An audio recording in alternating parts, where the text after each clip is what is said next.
Bapak, Ibu, saudara-saudara sekalian, Alhamdulillah, semoga kita senantiasa dalam rahmat dan keberkahan Allah Subhanahu wa Ta'ala. Alhamdulillah wa syukurillah, kita memuji dan bersyukur kepada Allah Subhanahu wa Ta'ala.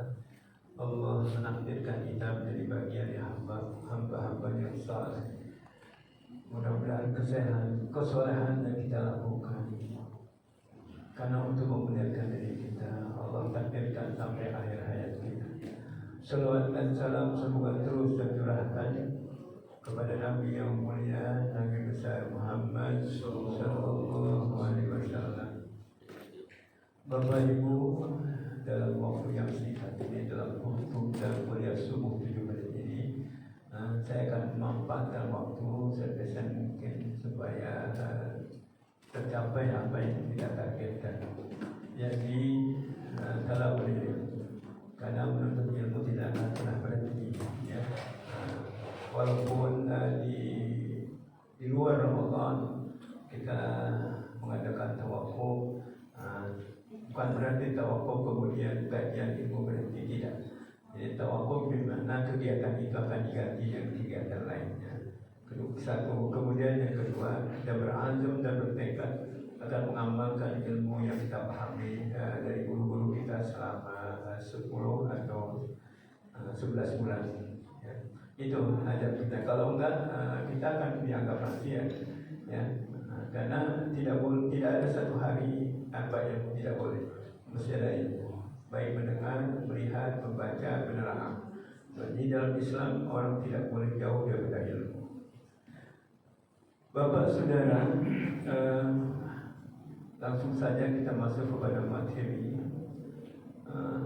Satu saat Imam Amr bin Juhani mengisahkan atau menceritakan sebuah hadis yang diriwayatkan oleh Abu Zar, Ibn Hibban, Ibnu Huzaimah.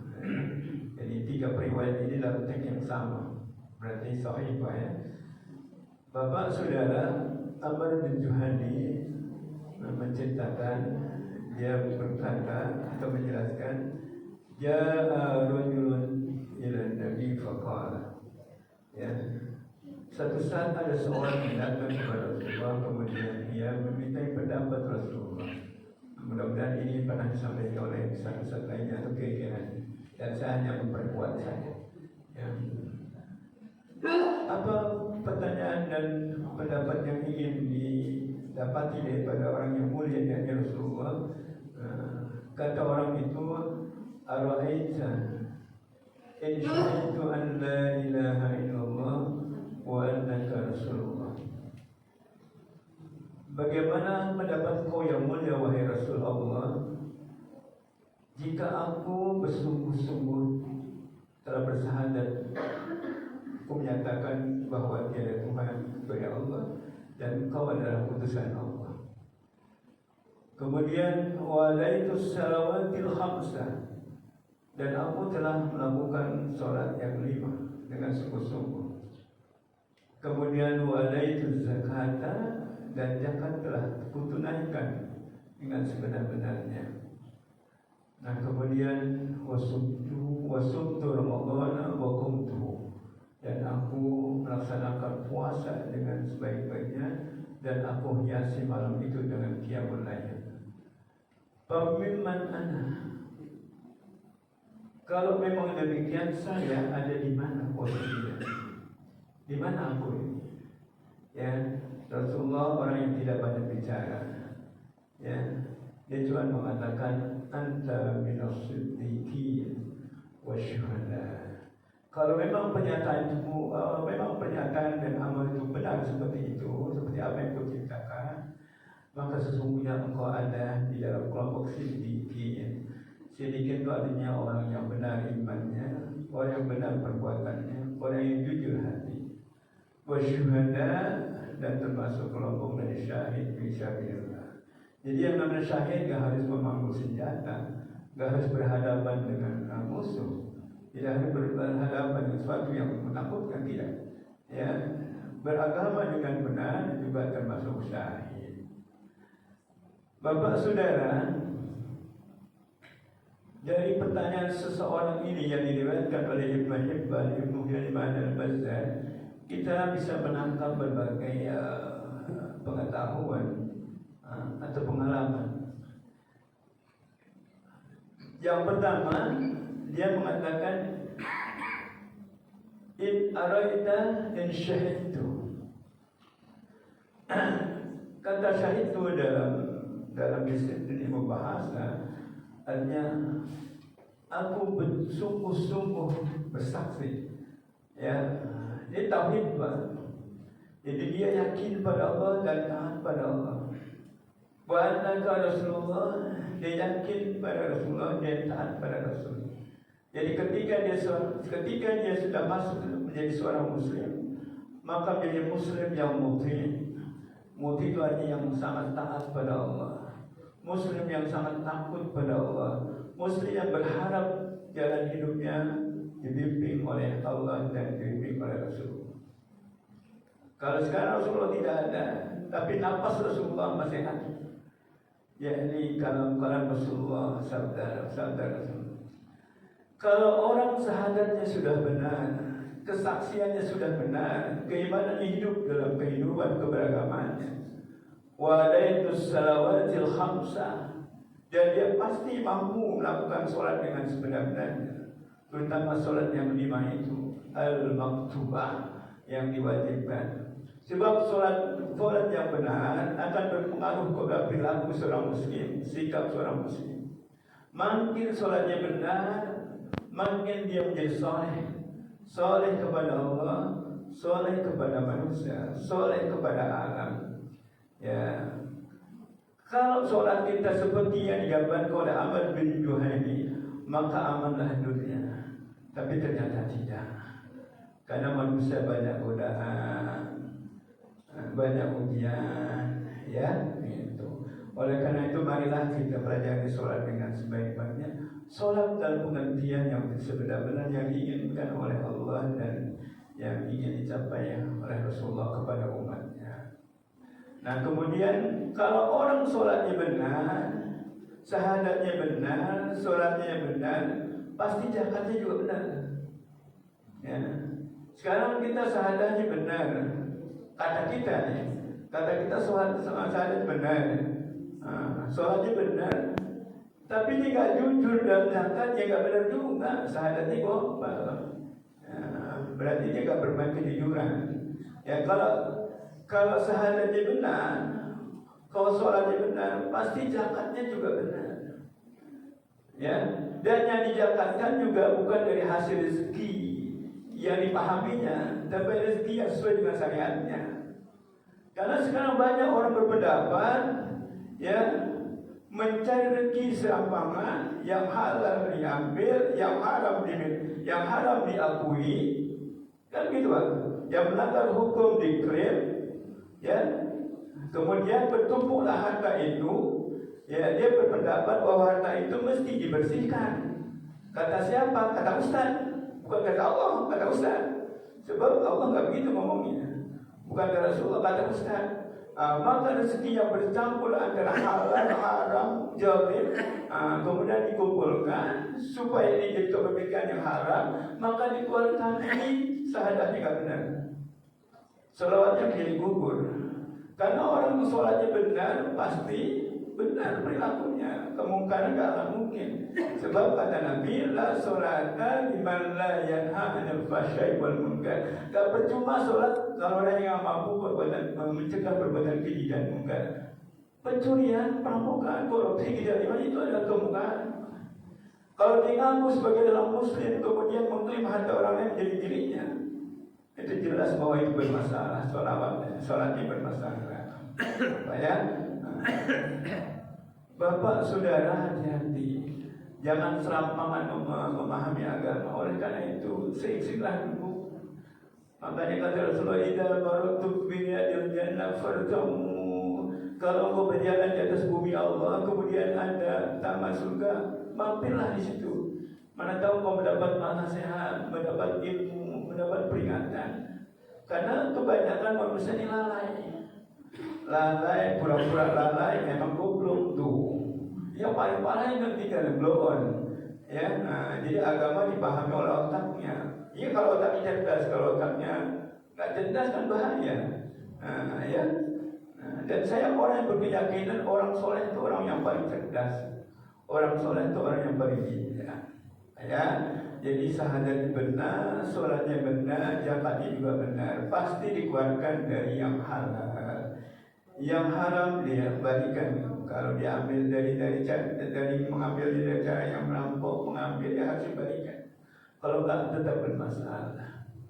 Nah, kalau Allah katakan dia makhlukkan hus bin amwalik tutohinu menjadikan biha, kan kajiannya dalam banget Pak.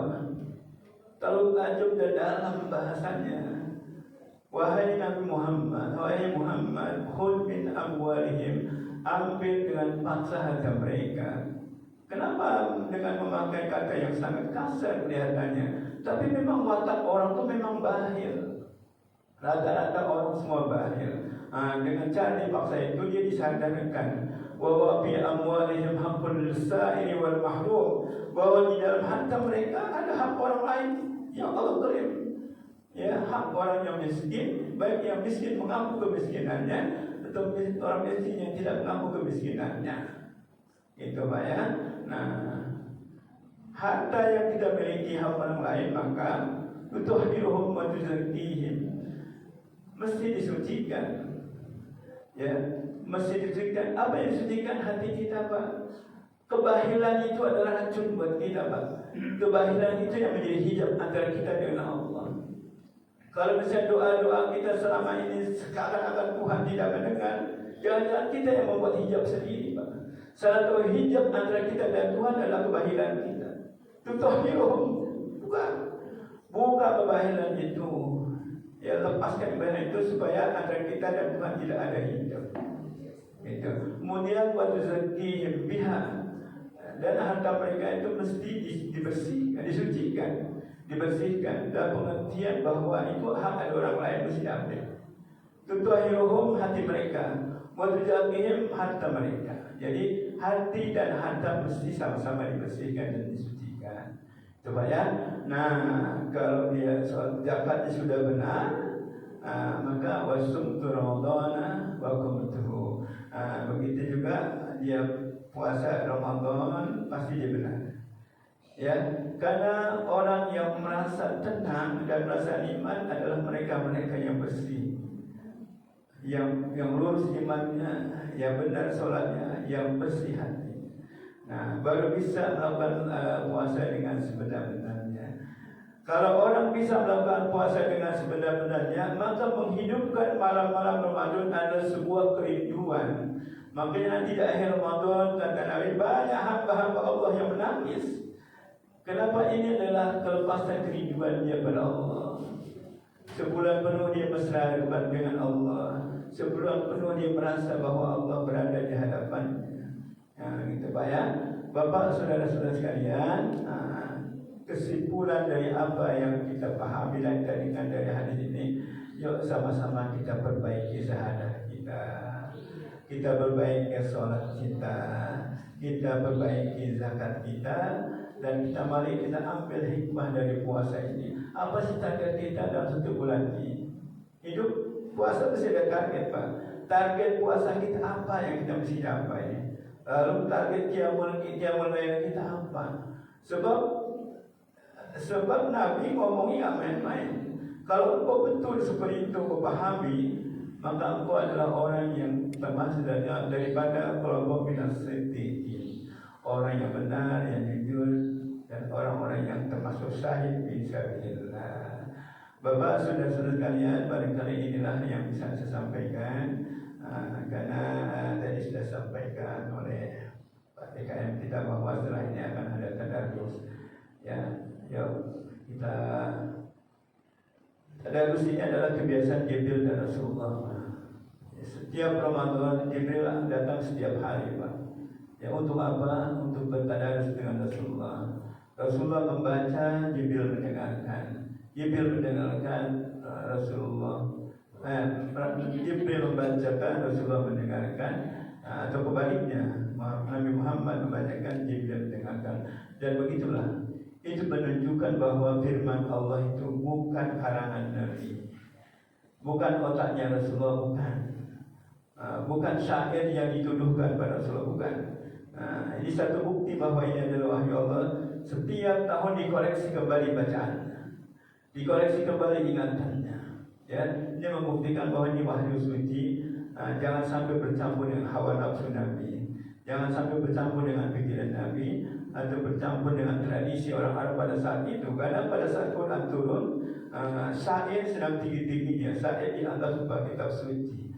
Ya, maka semua itu dibantah oleh Allah lewat tradisi tadarus ini.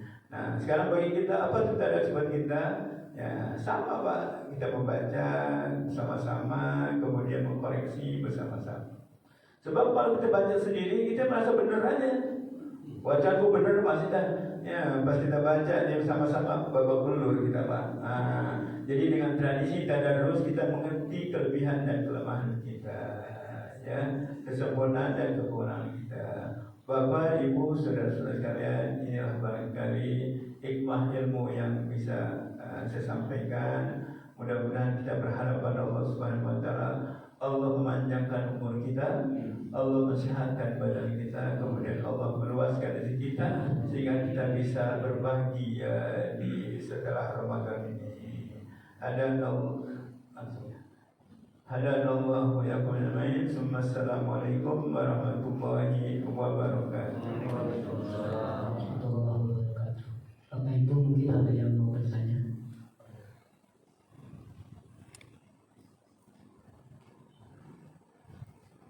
Untuk ya. Ada yang mau bertanya, silakan.